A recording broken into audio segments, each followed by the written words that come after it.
Do insects think? Or, more specifically, are insects conscious? Watching a fly buzzing around a room or grasshoppers hitting your windshield, you might come to the conclusion, well, maybe not.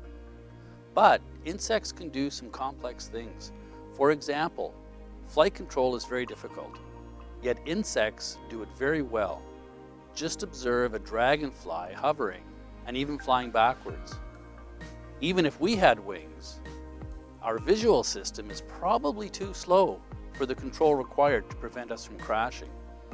So insects are better than us at some things. Now, like us, insects also have a brain. And that brain collects and analyzes information and perceives aspects of the environment, allowing them to make decisions related to survival, just as we do.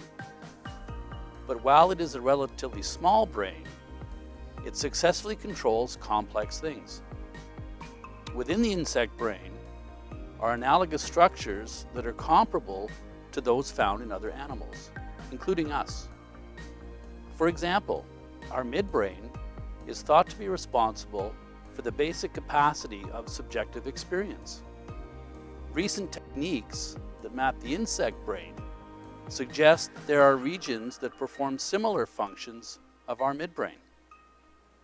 Insects also have brain regions called mushroom bodies that seem to have similar function to our hippocampus, which is involved in learning and memory. But brain regions alone cannot answer the question of insect consciousness. We must turn to physiological and behavioral data.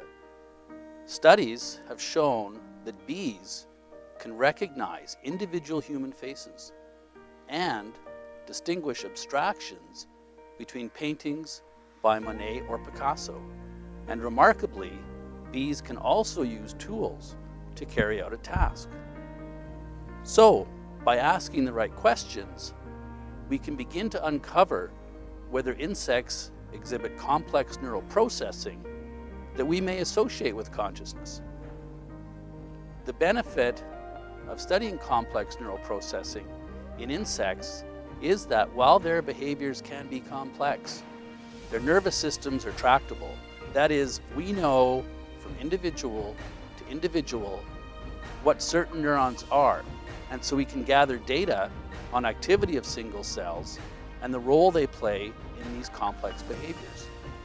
And to take this further, techniques that allow us to record from many neurons at once can then help us expand our understanding of how groups of neurons process complex information and how decisions are made.